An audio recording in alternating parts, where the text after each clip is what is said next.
Your sister wasn't the only one they left behind. What are you saying? There is another. The true heir is up there. The hidden child?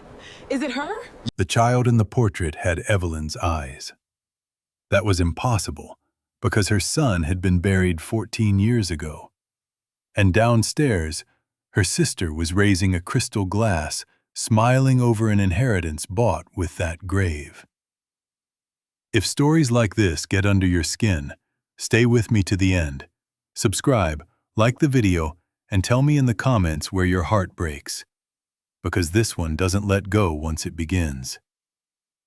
The rain had followed Evelyn Harrow all the way up the hill to Blackthorn Manor, turning the long gravel drive into a ribbon of mud and memory. Her father was dead. The iron gates were open, and every single window in the old house glowed as if the place were celebrating, not mourning. Inside, the scent of lilies and expensive perfume hit her first. Then came the whispering. She came back. After all these years? Does she know? Evelyn lifted her chin and handed her wet coat to a servant who wouldn't meet her eyes. At the end of the marble hall stood her younger sister Celeste, in black silk and diamonds, one hand resting on the polished coffin as if it were a piece of furniture she had already paid for. Celeste turned, and that familiar, beautiful, venomous smile touched her mouth. "You're late," she said. "For my father's funeral?" Evelyn asked. "Or for being replaced?" A few heads turned. Celeste didn't flinch. "You always did prefer a scene." Evelyn's fingers curled. 14 years ago, she had walked out of this house bleeding, drugged, half mad with grief after being told her newborn son had died before she could hold him. 14 years of silence. 14 years of unanswered letters to a father who never answered once. And now she was standing 10 feet from the sister who had stayed, who had been loved, who had inherited all the warmth that Evelyn had spent her life begging for. The funeral passed like a dream dipped in ice. Priests spoke. Guests cried on command. Black umbrellas bloomed over the graveside while the Harrow family vault yawned open beneath the earth. Evelyn didn't cry when they lowered her father into the stone chamber. She'd already buried him years ago, the first time he chose silence over her screams. But just as the guests began to leave, an old hand caught her wrist. Mrs. Whitmore. The former nursery maid was smaller now, her spine bent, her mouth trembling, but her eyes were sharp with panic. "Don't let them burn the blue blanket," she whispered. Evelyn frowned. "What?" Mrs. Whitmore squeezed harder. "Whatever happens in that house tonight, don't let Celeste touch the west wing." Before Evelyn could ask another question, the family lawyer stepped between them. "Miss Harrow," he said stiffly to the old woman, "you shouldn't be upsetting the mourners." Mrs. Whitmore let go, but not before Evelyn saw something close to terror on the woman's face. That night, the will was read in her father's study. The room hadn't changed. Same dark bookshelves, same bronze clock ticking like a threat. Same portrait over the fireplace of 3 people pretending to be a family. Her father, stern as stone. Celeste, radiant and adored. Evelyn, seated slightly behind them, already fading from the frame. Mr. Pritchard unfolded the document. "To my beloved daughter, Celeste Harrow." Evelyn felt the blood leave her body before the man had finished the sentence. The manor, the land, the vineyards in France, the company shares, the trust, the art, everything. Every last piece of the Harrow estate passed to Celeste, sole surviving suitable heir. Suitable. Evelyn almost laughed. Celeste lowered her lashes as if this pained her. "Father only wanted peace." "Peace?" Evelyn said. He called me unsuitable in his will. Mr. Pritchard cleared his throat. There is also a provision for you, a monthly allowance, contingent upon your immediate departure from the estate. A servant somewhere in the hall dropped a tray. Evelyn stared at the lawyer. He gave me an allowance? Celeste finally looked at her fully, and there it was, that tiny glimmer of triumph. It's generous, considering, she said. Considering what? Celeste's voice softened into something crueler than anger. Considering you abandoned this family after your child died and left the rest of us to carry the shame. The room went silent. Evelyn took one slow step forward. Say his name. Celeste didn't answer. Say my son's name if you're going to use him. A muscle jumped in Celeste's jaw. Samuel. The name hit Evelyn like broken glass. She hadn't heard anyone in this family speak it in 14 years. Not after they made her stop asking questions. Not after the doctor sedated her. Not after the tiny white coffin they buried without letting her look inside. My child was not your shame, Evelyn said, her voice shaking now. He was my son. And he is dead, Celeste snapped, losing control for the first time. So stop dragging a corpse through every room like it can love you back. Evelyn slapped her. The sound cracked through the study. Celeste staggered, one hand to her cheek, stunned less by the pain than by the fact that someone had touched her at all. Mr. Pritchard stood. This meeting is over. No, Evelyn said, breathing hard. Now it begins. She walked out before anyone could stop her. The West Wing had been locked since the night Samuel died. That alone should have been enough to keep her away. But grief has a strange relationship with doors. The more forbidden something becomes, the more your soul crawls toward it. At midnight, barefoot and carrying a single candle, Evelyn found the old corridor beyond the family chapel. Dust lay thick over the floor. Furniture was shrouded in white sheets like waiting ghosts. At the end of the hall stood the nursery. The key was still hidden where she'd hidden it at 19, behind a chipped section of molding no one else had ever noticed. Her hand trembled as she turned the lock. The room smelled faintly of cedar and old powder. Moonlight spilled over the empty crib. Evelyn stood there, unable to breathe. On the shelf above the fireplace sat the blue blanket Mrs. Whitmore had mentioned, folded so carefully it looked holy. Beneath it was a wooden music box shaped like a swan. Evelyn remembered that too. Her mother had hated it because it played the same lullaby over and over until it sounded like grief learning to hum. She touched the blanket. Something hard was sewn into the hem. Her pulse quickened. Evelyn ripped a few stitches with her nails and pulled out a yellowed hospital bracelet. Baby boy Harrow. Mother, Evelyn Harrow. Time of birth, 2:11 a.m. Status, stable. Stable. Not stillborn. Not dead at birth. Stable. The candle slipped from her fingers and rolled across the floor. For one sick, blinding moment, the room tilted so violently she thought she might faint. Her son had breathed. Her son had lived long enough for someone to tag his wrist and write the word stable as casually as if it meant nothing, as if it hadn't stolen 14 years from her life. Footsteps sounded in the hall. Evelyn snatched the bracelet and blew out the candle just as the door opened. A man's voice, low, familiar. "You shouldn't be here." It was Arthur Dane, the estate manager. He had been a young footman when Evelyn left. Now he was broad-shouldered, gray at the temples, and carrying a lantern that cut the dark into pieces. Evelyn stepped out of the shadows.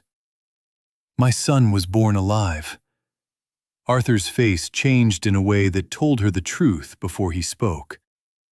"Oh God," he whispered. "You knew." He shut the door behind him. "Not at first. Don't lie to me." "I'm not." His voice broke.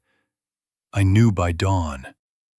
Evelyn stared at him, hatred and hope colliding so violently it hurt. "Then tell me where he is." Arthur looked toward the corridor, as if the walls themselves might be listening. "You can't ask that in this house. So we'll ask it outside." He led her down the back stairs, through the kitchens, into the cold orchard behind the manor. Rain dripped from the leaves. Somewhere in the darkness, dogs barked and fell quiet again. Arthur stopped beside the old greenhouse. "Your mother ordered the doctor and midwife to keep you sedated," he said. "She said the child had to disappear." Evelyn felt herself go rigid. "Disappear?" "Your father's grandfather built his fortune on a bloodline trust. The estate was always meant to pass to the first direct grandchild of the eldest child. That was you. Then your son. Not Celeste." The world narrowed. "He was the heir," Evelyn said. Arthur nodded. "And they took him." "Your mother believed a child born out of wedlock would destroy the family name. Celeste had already been promised a future, investors, political alliances, everything. A scandal would have ruined the image they built around her." He swallowed hard. "So Lady Harrow decided the baby would die on paper." Evelyn slapped him this time, harder than she'd slapped Celeste. "You watched them do it?" Arthur didn't defend himself. "I carried him." She stepped back as if burned. "He was crying," Arthur said, voice raw. "Loud, healthy, angry at the world for arriving in it. Mrs. Whitmore wanted to run. I wanted to. But your mother had guards at every gate. She said if anyone spoke, they'd be ruined." He looked at Evelyn like he expected her to strike him again. "I took him to St. Bartholomew's orphanage in the city under another name." Evelyn's knees almost gave out. All those years. All those nights she had clutched a dead grief to her chest. "He grew up in an orphanage?" she whispered. Arthur nodded once. Then he said the words that split what was left of her heart. He was never adopted. By morning, Evelyn was in the city. She found St. Bartholomew's on a street she had never once driven down, despite living less than an hour away all her life. The building was brick, tired, and clean in the way poor places try hardest to be. Children's drawings covered the lobby walls. A nun with kind, exhausted eyes met her at the office. "Samuel?" Sister Agnes said quietly after hearing the story. "No, he was brought to us as Jonah Reed." Jonah, a name given by thieves. "Where is he?" Sister Agnes hesitated. "He aged out 2 years ago. He comes back sometimes to help with repairs and deliveries. Says the place fed him when no one else would." Her voice softened. "He's here today." Evelyn couldn't move. From the window, she saw him in the courtyard carrying a box of canned food on one shoulder. Tall, lean, 17, maybe 18. Dark hair falling over his brow. A sharp, guarded face that looked like it had learned early not to expect tenderness from anyone. And then he turned. Her breath stopped. He had her father's eyes. Not the color, the way they narrowed when confused, the exact angle at the corners.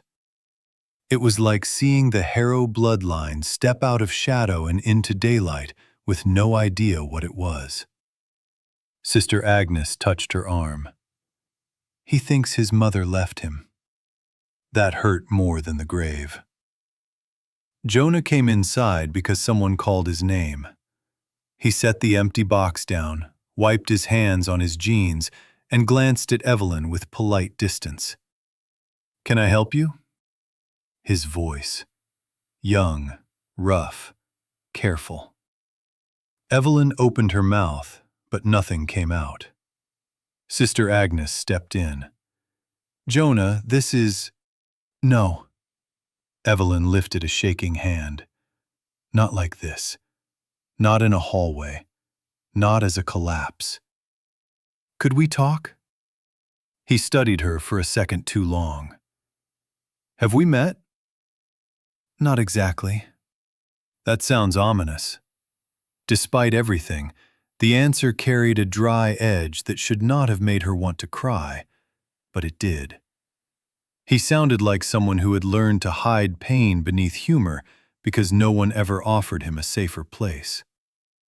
They sat on a bench beneath a dead fig tree in the courtyard. Jonah leaned back, alert but guarded.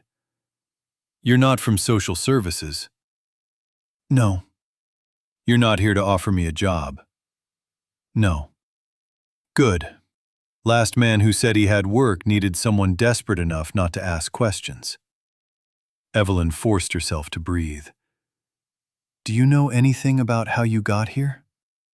He shrugged. "The version I got was simple. A woman gave birth, didn't want me, left money for a month, never came back." Evelyn closed her eyes. "That's not true," she said. He went still. "What?" She reached into her coat and placed the hospital bracelet in his hand. His expression changed as he read it. "Baby boy Harrow. What is this?" "The truth," she whispered, "or the beginning of it." He looked at her, really looked at her now, at her face, her trembling mouth, her eyes already drowning. "No," he said, but there was no conviction in it. "No, don't do that. Don't walk in here with some dramatic story if you're not sure." "I'm sure." "How?" "Because I gave birth to you." The bench seemed to vanish between them. Jonah stood so fast it scraped the pavement. He backed away 2 steps as if she'd pulled a knife. "No." "I was told you died." "No." Heads turned from the doorway. Sister Agnes froze inside. Jonah laughed once, but it was the kind of laugh people make when pain shows up wearing insanity's face. "Convenient," he said. "Very convenient. You want me to believe you only just found out?" "I did." "After 18 years?" 19. He flinched. "That doesn't make it better." "I know." "You know?" he snapped. "Do you know what it's like to watch other kids get picked up on holidays? To pretend you don't care when they stop asking why no one came for you? To start working at 14 because you're terrified of being useless to everyone?" Every word hit with surgical precision because every word had been waiting years for a target. Evelyn didn't defend herself. She didn't deserve to. "I'm sorry," she said. His eyes flashed. "Don't do that either." "What should I do?" "Tell me why." So she did. Not all of it. Not yet. But enough. The manner, the will, the trust, the fake death, the women who chose legacy over a child. The family name stitched over the mouth of truth until it couldn't breathe. Jonah listened in total silence. When she finished, he sat down again, but farther away now, elbows on knees, staring at the bracelet in his hand as if it might explode. Finally, he asked, "Why are you telling me now?" "Because they're about to bury the truth with my father," Evelyn said. "And because if I leave again without fighting for you, then they win twice." He didn't look at her. "Do you want money?" The question cut deep because it was honest. "No." "An heir?" "No." "A second chance at motherhood?" He smiled bitterly. "You're a little late." Evelyn took the hit. "I know." Silence stretched. Then, quietly, he asked, "Did you name me Samuel?" Tears burned her eyes. "Yes." He swallowed hard and stared out at the street. "I always hated Jonah." That was the first crack. The second came 2 hours later, when he asked if she remembered the song on the music box. The third came when he admitted he had always wondered why the old man at the market used to stare at him like he'd seen a ghost. The fourth came when Arthur arrived and Jonah nearly punched him in the mouth after hearing who he was. But the real fracture happened when Mrs. Whitmore came to the orphanage that evening, clutching a folder to her chest and crying before she even crossed the threshold. "I kept what I could," she said. "I'm sorry it wasn't enough." Inside the folder were copies of the original birth record, the trust clause, and a letter from Evelyn's father written 3 weeks before his death. Evelyn opened it with numb fingers. "My dearest Evelyn, if this reaches you, then I have failed in life, as I am trying too late to succeed in death. I learned the truth about your son only 6 months ago, when your mother, in her illness, confessed what she had done. I confronted Celeste. She begged me not to destroy the family. Coward that I am, I delayed. My greatest shame is that I delayed where you suffered. There is a second will in the safe behind the portrait in my study. Pritchard does not know of it. Arthur does. Forgive me if you can. If not, expose us all. Father." Jonah read over her shoulder. His face hardened. "So he knew," he said. "Too late," Evelyn whispered. "Late still counts when you're the one with power." He was right. That night, they returned to Blackthorn Manor together. And that was when everything got worse. Because the second will was gone. The safe behind the portrait stood open, empty, mocking. Celeste was waiting in the study in a cream blouse now, no longer pretending to mourn. Mr. Pritchard stood beside her, pale but resolute. 2 security guards blocked the door. Celeste's gaze slid to Jonah, and something cold flickered behind her eyes. "So this is him," she said. Jonah stiffened. "You know who I am?" "I know exactly what you're trying to be." Evelyn moved in front of him. "The will." Celeste smiled. "What will?" Arthur stepped forward. "The second one, written after Lord Harrow discovered the fraud." Mr. Pritchard's mouth tightened. "You have no proof such a document exists." Mrs. Whitmore lifted the folder. "We have enough proof to destroy you in probate." Celeste laughed, and the sound was almost sad. "Do you really think courts care about old servants and photocopies? By morning, every newspaper in the country will run the same story. Grieving, unstable woman drags an orphan boy into delusional inheritance claim after father's death." Jonah took a step forward. "I'm not an orphan boy to you." "Aren't you?" Celeste said softly. "You were useful as long as you were invisible. Now you're just inconvenient." Evelyn lunged. The guards caught her before she reached her sister. "Listen to me," Celeste said, voice sharpening. "Take the allowance. Take the boy. Go somewhere small and quiet. If you stay, I will bury you both so deep in scandal, no one will ever remember which part of this was true." Then Jonah did something no one in that room expected. He laughed. Not politely, not nervously. He laughed like a lock breaking. "You really think being poor scares me?" he said. "You think scandal scares me? I grew up with mold in the walls and shoes that split in winter. I've slept in stockrooms, washed dishes until my hands bled, and been invisible to people richer than you my entire life." He stepped closer.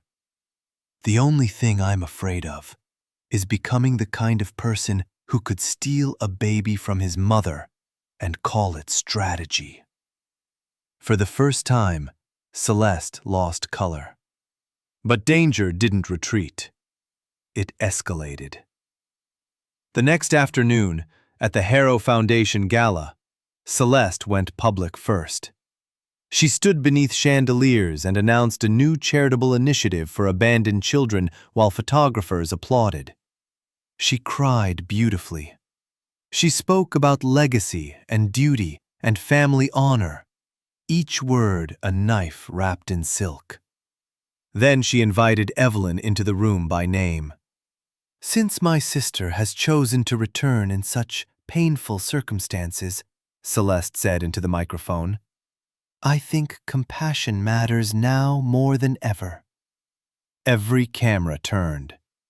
Evelyn stood at the ballroom entrance with Jonah at her side, Arthur behind them, and Mrs. Whitmore trembling like a candle in wind. Celeste smiled. "Please, sister, tell everyone what you've been telling us." It was a trap. A public humiliation. If Evelyn sounded emotional, hysterical, or uncertain, Celeste would own the narrative forever. For one awful second, Evelyn saw herself losing. Then a new voice rang through the room. "Maybe let the dead speak first." Everyone turned. Sister Agnes walked in wearing her plain gray habit, followed by a young reporter and a man in a dark suit carrying a portable speaker. Celeste's smile vanished. The reporter held up his phone. "We received an audio file this morning from a private nurse employed by Lady Heir before her death. She kept copies as insurance." Arthur exhaled like a man coming up from underwater. The nurse's voice filled the ballroom. Then came the voice no one could mistake. Lady Heir. Sharp, controlled, terrible. "The child goes tonight. Celeste cannot lose everything because Evelyn was careless. Put the stillborn certificate in the file. Lord Heir will sign whatever I place before him." Gasps erupted across the room. Celeste stepped back from the microphone. "No," she whispered.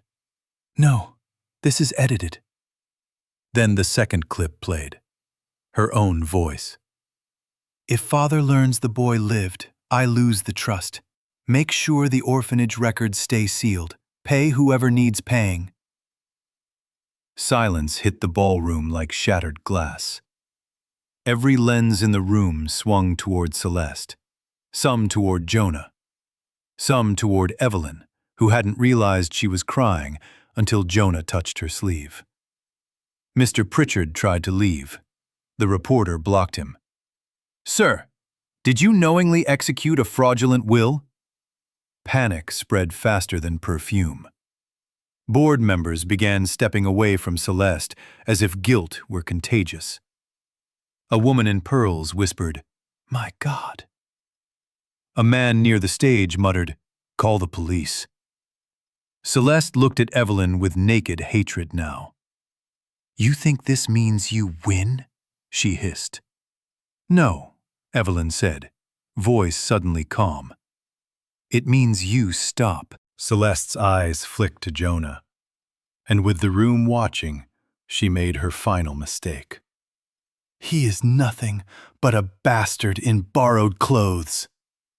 The slap came from Mrs. Whitmore. The old woman shook with fury. "He is more Harrow than you have ever been."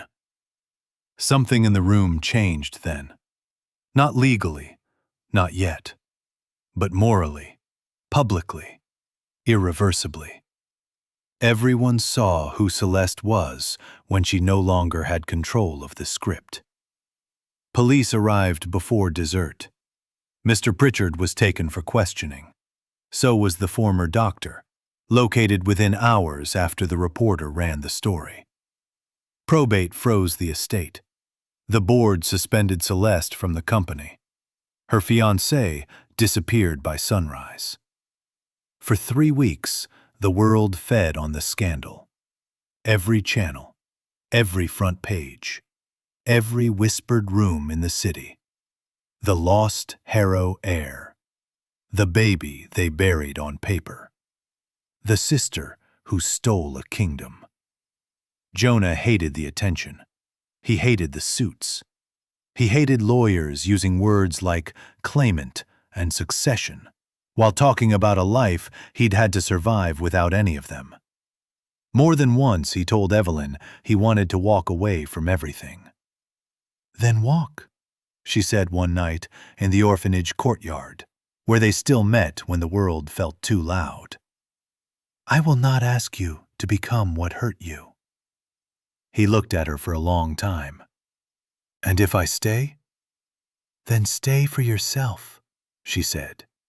"Not for the name, not for revenge, for what should have been yours to choose."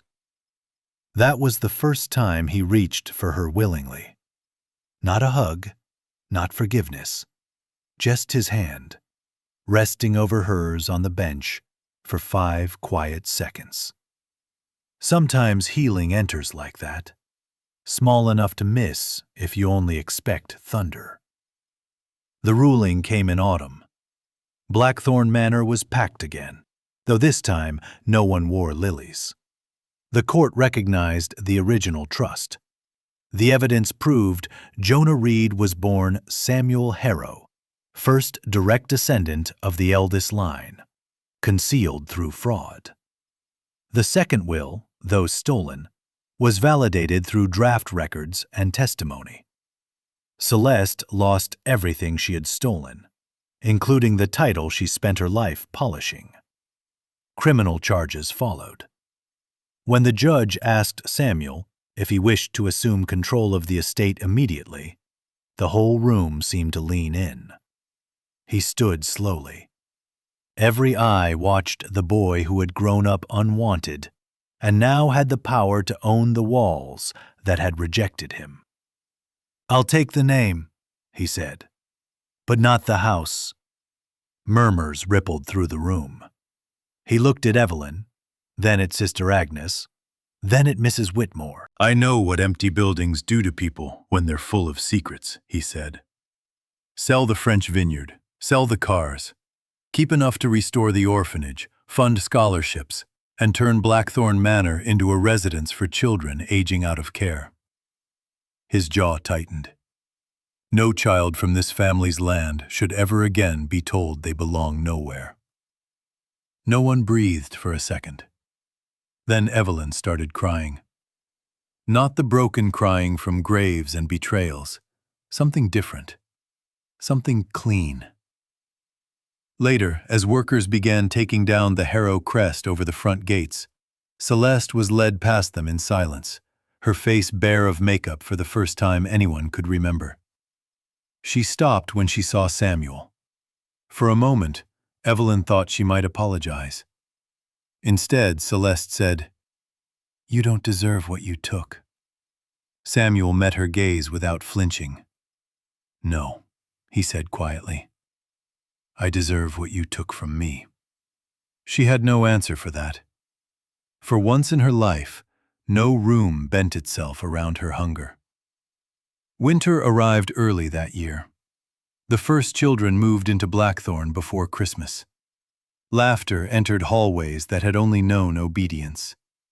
The nursery in the west wing was opened and painted warm again. The blue blanket was placed in a glass case beside the entrance with a small plaque beneath it. For every child who was hidden, you were always real. On the first snow of the season, Samuel found Evelyn in the orchard behind the greenhouse, standing exactly where Arthur had told the truth months before. "I've been looking for you," he said. She smiled faintly. "I'm easy to find now." He came to stand beside her. They watched snow gather on the branches. After a long silence, he spoke without looking at her. "I don't know how to do this." "Neither do I." Another silence. Then, awkwardly, almost annoyed at himself, he said, "Sister Agnes says normal people start with dinner." Evelyn laughed through tears. "Do they?" "I guess we could try." He shoved his hands in his coat pockets. "As long as you don't expect me to call you mother on the first attempt." She turned to him, smiling now in a way that hurt and healed all at once. "Samuel." He looked at her then. Really looked. "I think I'd like to keep that name," he said.